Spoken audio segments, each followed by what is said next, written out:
Hey folks, I'm Jack Fossett, and this is the Electro-Harmonix Nano Big Muff.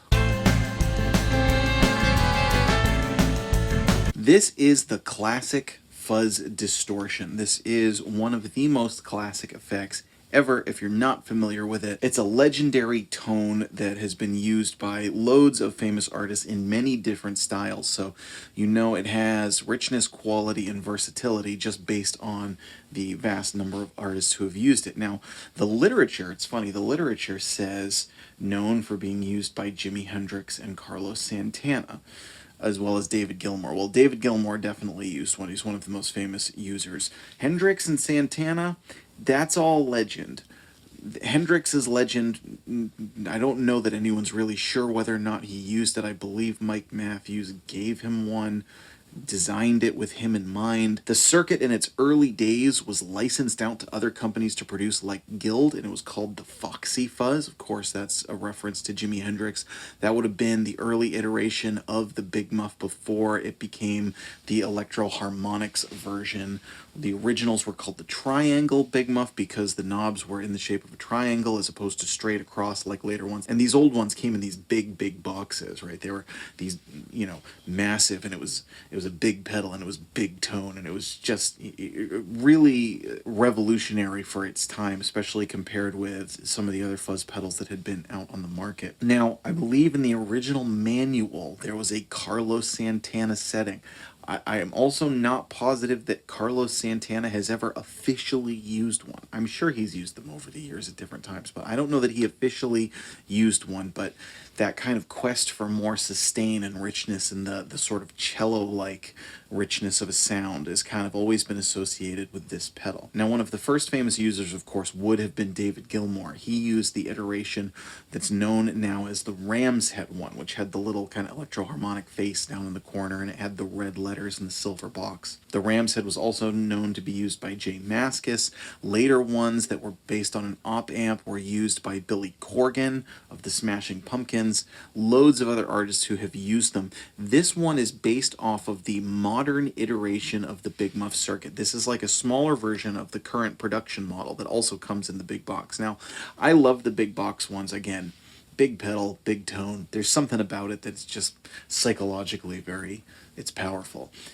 Thing is it is not pedal board friendly. It requires a different sort of power supply, and this one can work off of your standard negative tip 9 volt, and it's small. It works on any pedal board. It's just a great little, but you don't sacrifice tone, and it has kind of the right styling and everything. It even has smaller versions of the right knobs.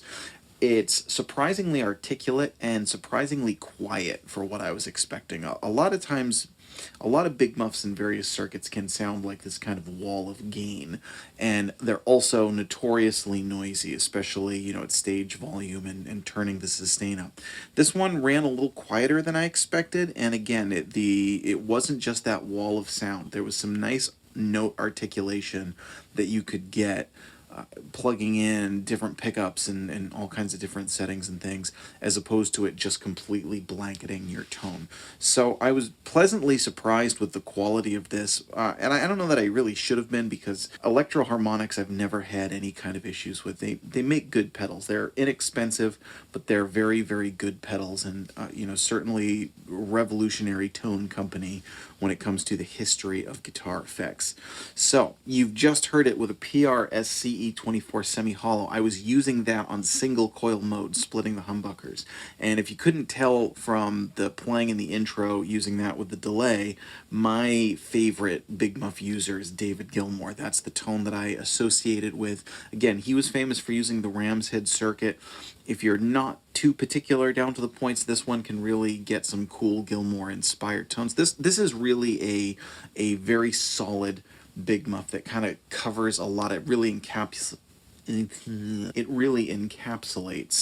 the classicness of the tone.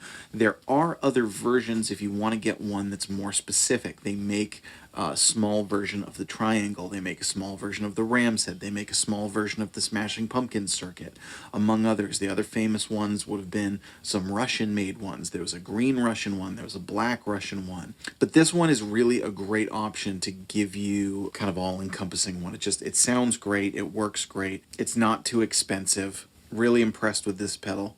For the next part, I'm going to be plugging in a Man Mariposa so that you can hear it with humbuckers as well. I could have just stuck with the PRS, but you might as well switch up guitars. Make it a little bit more interesting that way. Now, this is sitting on top of my Franklin Amps 5E3, but I'm actually plugging into the VHT amp that's underneath it, because you might have been looking at it saying, well, it's, it's on the Tweed amp but with the thing, and the light is on, but I turned the light on because it's all about presentation. I'll tell you what, man. That Jack Fossett, he knows how to put together a video. He should work for Pixar, man. So I'm plugging into the VHT D-Fifty, and this one, it's based on a D-style amp circuit, but it also kind of has this English glassiness thing going on, almost a hint of high watt, which is why I'm plugging into that one for this video. So let us know what you think in the comments. Have you played the Nano Big Muff? Do you own the bigger Big Muff? Do you own some various iteration of the circuit? Who are your favorite Big Muff users? What kind of musical genre influence do you come into this pedal from? Also, check out Kit Ray online, who has an extensive history of this circuit, way more than what I just said, right down to all the variations. There was the violet ram's head, and just a whole wealth of information that you can get from Kit Ray on the history of this pedal. It's a really cool, really unique history tied in with a lot of famous guitar players. So let us know what you think in the comments. Stick around so that you can hear this with some humbuckers. Please remember to like, share, and subscribe, and I hope you enjoy the rest of the video.